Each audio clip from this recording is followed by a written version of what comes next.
Welcome to Fear with Christine Spratley. Living like a head in charge, the podcast where Christine says fear, questions everything, and takes bold action. Christine Spratley is a former professional boxer, nanny, and 29-plus year corporate warrior turned founder of HBIC Advisors, where she is a public speaker and coach. She's been saying fear her whole life, many times without even realizing it. So tune in, spread the word, and get ready, because this isn't about aging with grace. It's about aging with mischief, audacity, and having a damn good story to tell.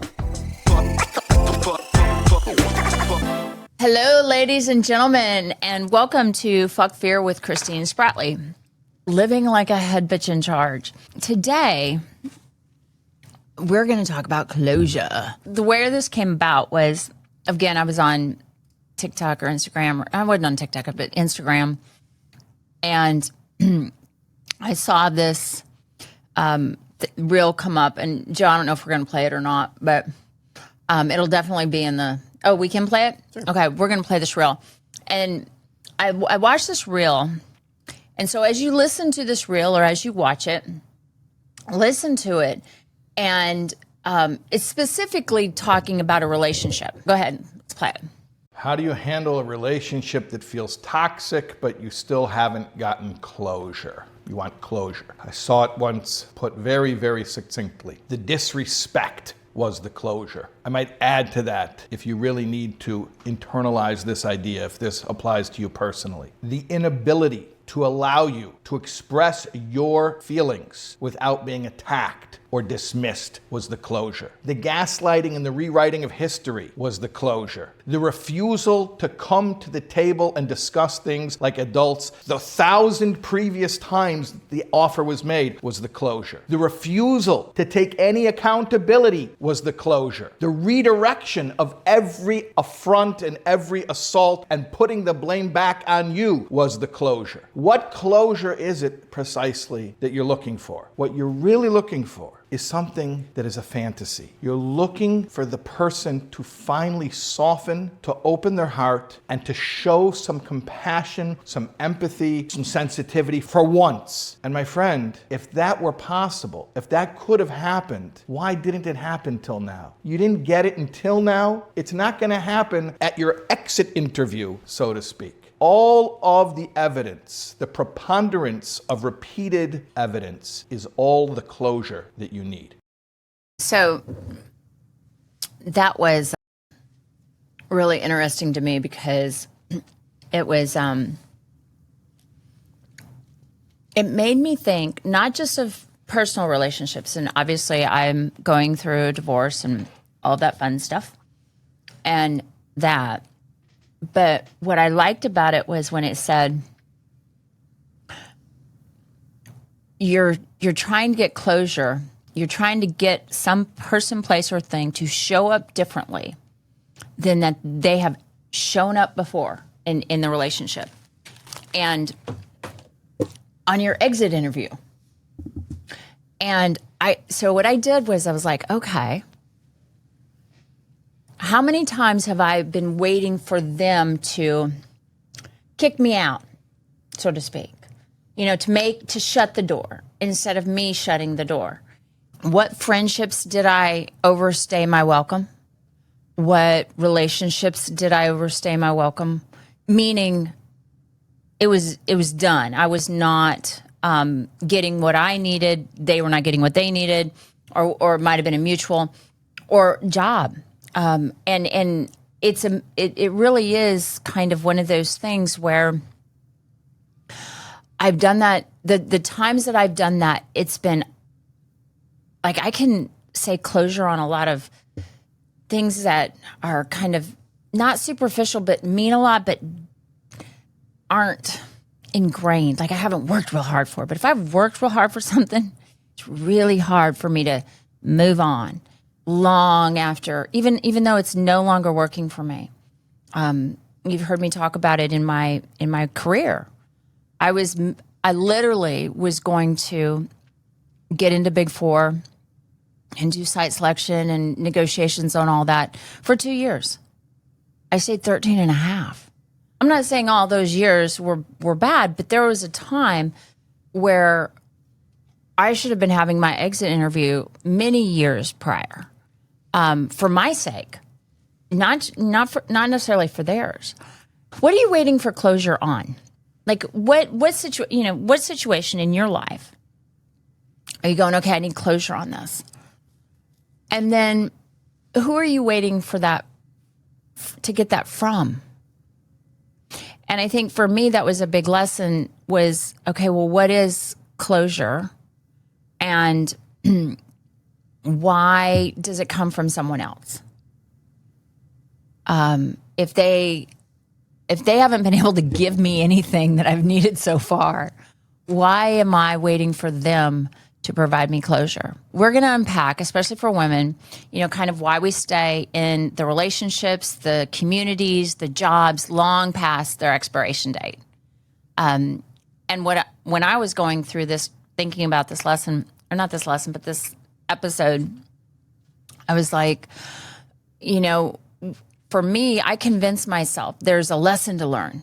I remember coaching a woman who is just did not like her job at all, didn't like the environment, and people that knew her at work, some of the people outside of the company that knew her, vendors and other things, were like, yeah, you don't fit here. You're really a lot better, or this culture doesn't fit you. But she kept saying, I have a lesson to learn. There's a lesson in this. Or I just, sometimes I would say, I need more patience. I've heard this. It's a spiritual assignment. For me, what it is that I've learned is the lesson that I'm learned, the assignment that I'm going to get is about, I know my worth now. I know how I want to be treated, how I want people to show up for me. And the lesson is, you don't do that. You don't give me what I need, whether it be financially, emotionally, spiritually, psychologically, or whatever it is. I need to change the dynamics. Sometimes that means setting boundaries. Sometimes that means declaring more. Sometimes that means just walking away. But what is the assignment for me, or the lesson that I'm supposed to learn, is that my worth, you don't see my worth or how I need you to show up.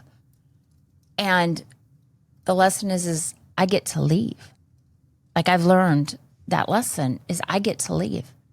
And it's time to move on. So again, think about what you're waiting for closure on, and why you're still struggling with that. And I'm not saying you're going to come out of it, because we're going to talk about, for me, what closure is and what it's not.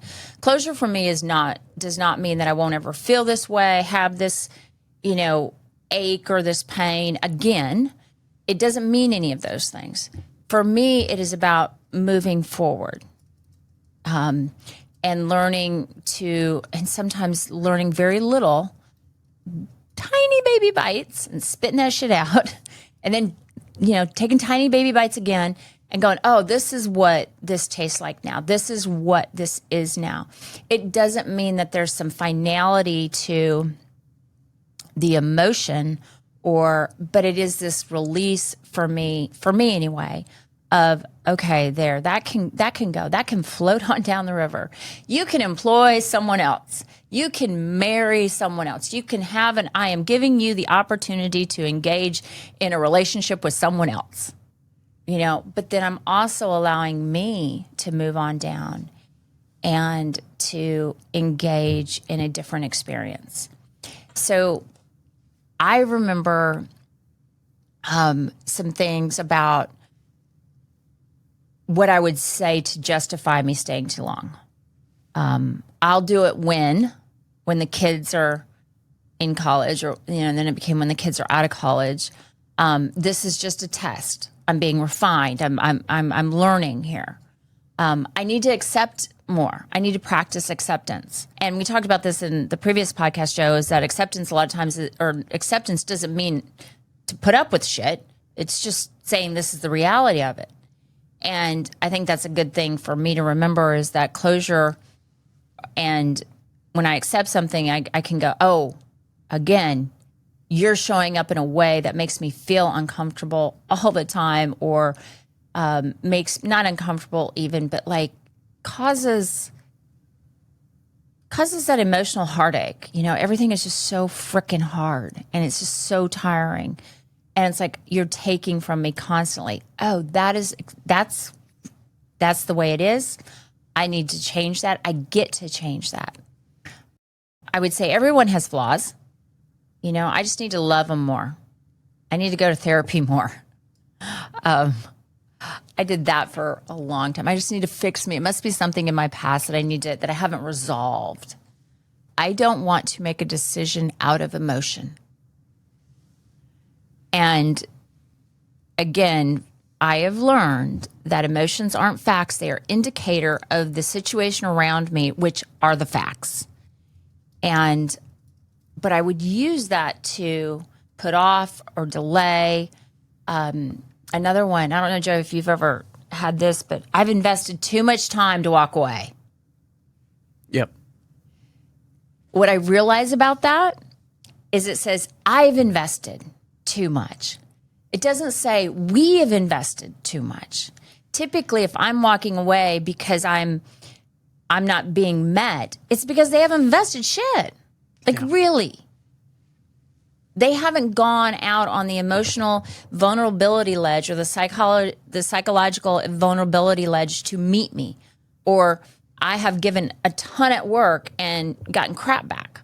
That may be your situation. I don't know. But think of all the things that you're saying to stay. And I don't necessarily mean you have to leave. I'm just saying to stay where you're at. Because I think that's different. I think it's very different even if we want to shift something where we're at. We go, okay, we're going to shift this 1% here, or I'm going to have this conversation, whatever, it gets to move. But if we're going to stay exactly where we're at, and that was my thing, is I stayed exactly where I was at. I learned that I no longer believe that leaving will change anything or that I deserve better, because it's this constant battery of, I've got to take this. This is what the situation is, and it's really kind of interesting to me that I twist it, and I've learned, even when I was in my weak moments, I was strong in those moments. I'm such a strong woman, but on things that were fearful for me to change and to really let go of and to have closure on, I would twist it. So I would make it palatable. You know, if you just add enough salt, it'll taste okay. And it's not, because it doesn't change. I really liked how he said in your exit interview, you're living in this fantasy that somehow they're going to show up for you differently. Somehow they're going to give you what you need to move on. When really, I have to give me what I need to move on. And that is typically to leave, or to reduce access, or to limit access. You know, at work, sometimes I had to go, these are boundaries that I'm setting. You no longer have access to my weekends. All the women that listen to my podcast work, and all the women that listen are extremely successful. I want you to ask yourself, how much of the weekends do they take? Or I should say, do we give them? Because I will tell you that my weekends were pretty much owned. I was their beck and call girl. You know, they're on beck and call girl. And then around Sunday, if I wasn't working on a Sunday, I'm actually going to set some time aside in the morning to about 2:00 Sunday afternoon, I started getting that dread. And and there's this, I'm going to take a side note. There was this great quote that I came across, and I immediately read it and felt it. And then I had to go, oh, I need to put that away so I don't ever read it and feel it again, because it was, again, truth. And it said, if a company wants to know about their culture, it's going to be how your employees feel Sunday afternoon and evening about work. And you guys can Google it. I think it's been said a couple different ways, but that's basically what it was. And yeah, about I just used to get that pit in my stomach. So I wasn't working, but I was giving them my time, my energy, my space, my head, my emotional space. So who has yours? Who has your anxiety, and who are you giving it to? And again, what are we waiting from them to change that dynamic? From a farm kid to college, nanny to pro boxer to boardrooms, Christine Spratley has lived a life that defies convention. Whether she's talking about fuck fear, doing us scared is still doing it, or beating the boys club, their game, our rules, your style. She delivers sharp wit, real talk, and a fearless approach to leadership, success, and personal growth. After hearing Christine, your audience will have a plan and unapologetically run until apprehended toward their fulfillment. Book her now at christinespratley.com. If I've gotten what I needed to, and part of when I say what I've needed from this experience is I've learned about me. I've learned what is no longer acceptable in situations that I need to leave. Then it's time for me to move forward. And that is the language for closure, is the movement of forward. What does forward mean? And what does that look like? I choose to redirect my time and my energy where it aligns with who I am now. Not with who I was when I took the job, not with who I was when I got married. And again, marriage and relationships just in general, we change and we grow. God, I hope we change and grow. I was talking with a woman this morning. We're like, I hope we change and we grow. And she was telling me she was married 43 years.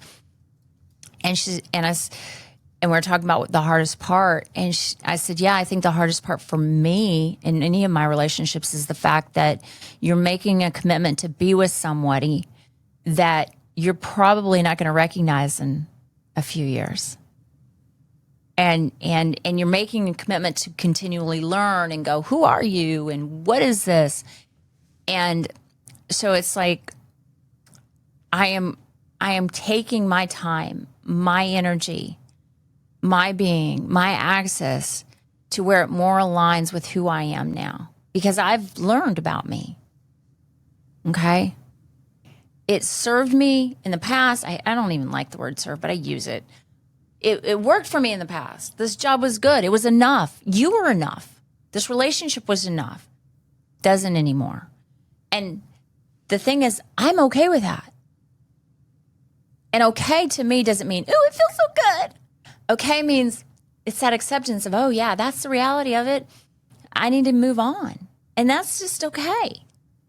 And I'm stepping away so I can go into what is next for me, because you guys know me. I'm going to be a little smart ass. 1 foot in tomorrow, 1 foot in yesterday, you're pissing all over today. I need to be I need to step away so I can go forward. And the other thing that I've learned about closure for me is it's not a debate. It's not something I bring to the table and say, we're going to discuss this. It's not a negotiation. It's a decision. And I think that was the part for me that was really hard, because that's when I want someone else to give me something, make the decision for me, push me out, or finally validate who I am so I can feel good about my decision. Closure, I don't know that closure's ever felt good in the moment. And there's typically, for me, when I've left, there's this excitement after I've walked through the doors. I'm like, okay. And it lasts for a while. And then there's this uncertainty, and I call it FUD, fear, uncertainty, and doubt that comes into play. And so I don't need to wait, for me anyway. And again, might be different for you, but I don't need to wait to feel good to walk away, or to say, these are my terms, period. Non-negotiable. I've decided already. This is what I'm signing up for. You can either sign up or I'm gone.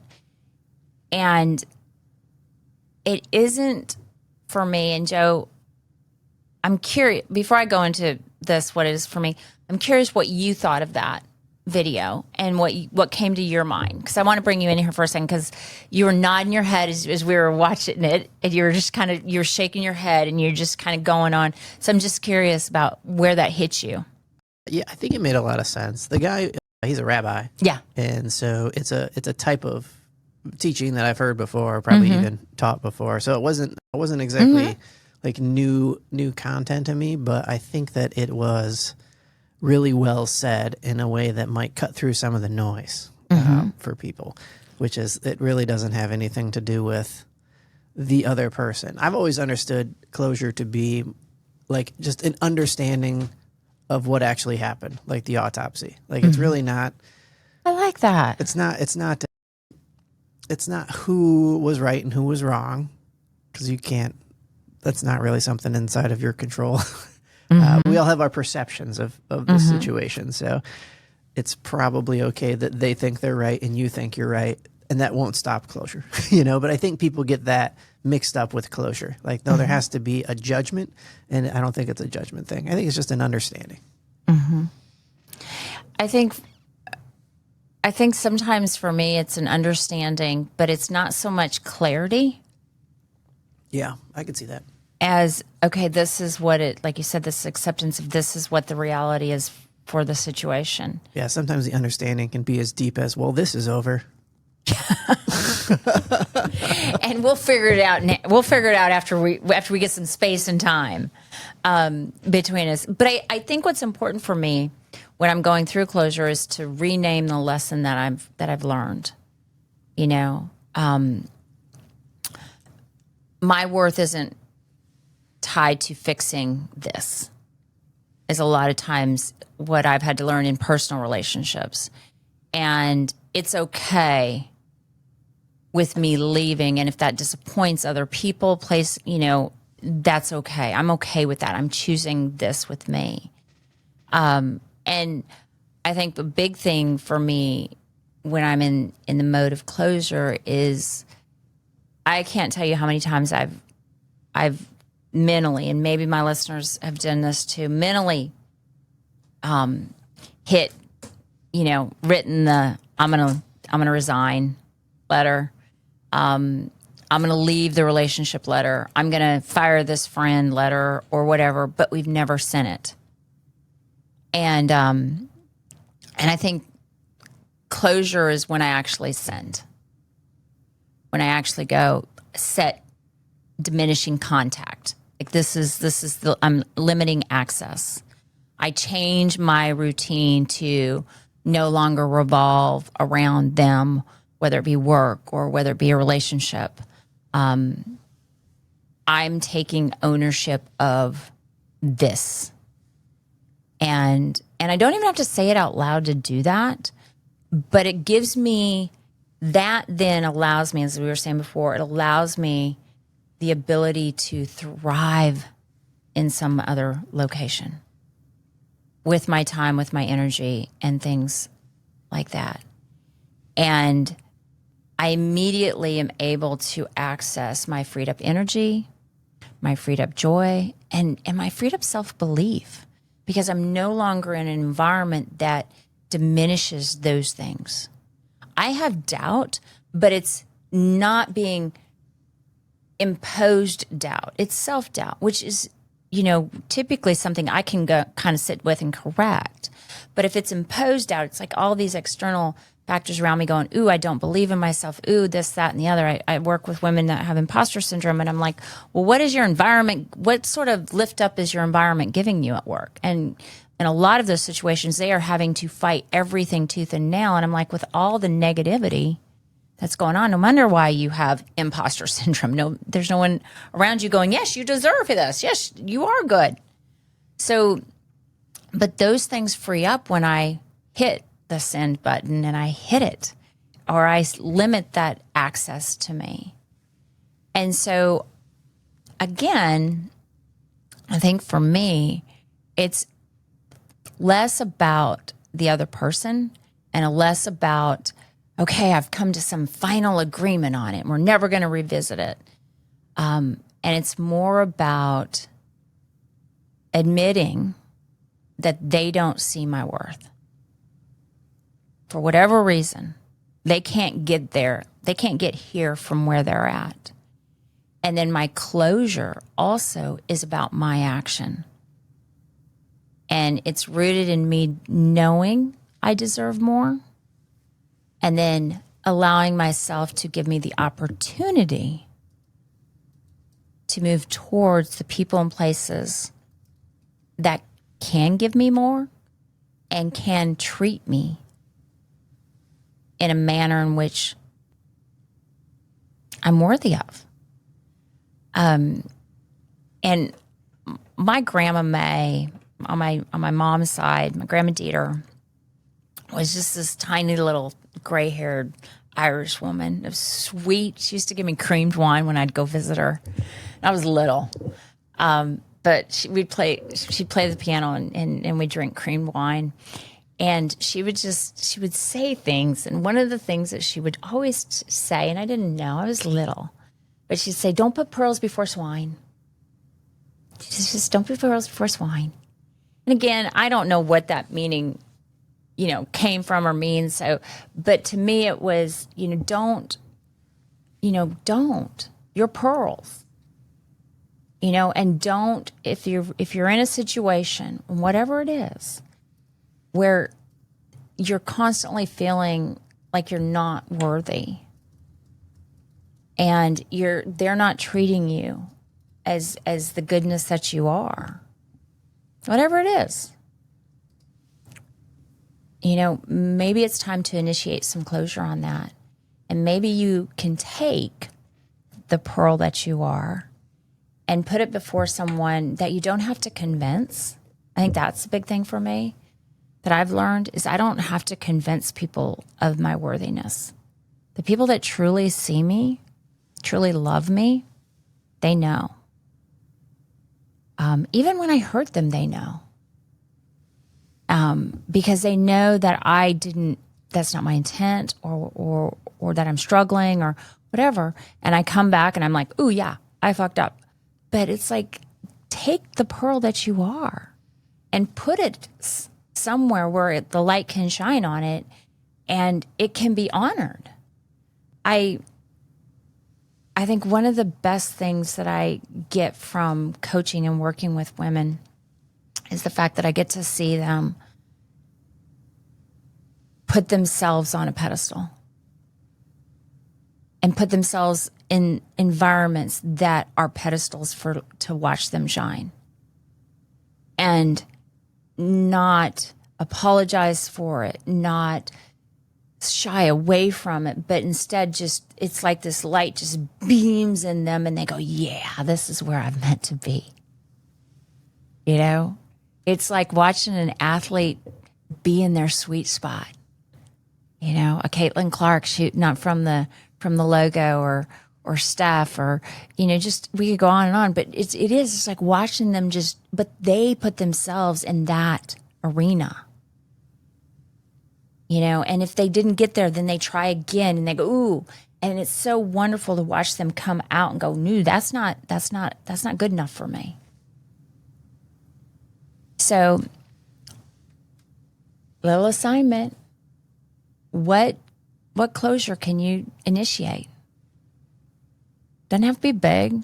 Could be big. But sometimes small is big too. Just the act. What thing can you let go of and move forward and put yourself in a better or different environment that gives you something that sees your worth? And sometimes it might even be letting go and shutting that door on the past and putting both feet in the movement of forward and in the future of the opportunity for goodness. So that's all I got today. It's a short one, but I hope you find some closure. I hope you give that to yourself. And until next time, Tubbs. Thanks for tuning in to Fear with Christine Spratly. living like a head in charge. Don't forget to subscribe, leave a review, tell her what topics you want to hear, and share this episode with someone who could use a pantry full of boldness in their life. Remember, life isn't about aging with grace. It's about aging with mischief, audacity, and having a damn good story to tell.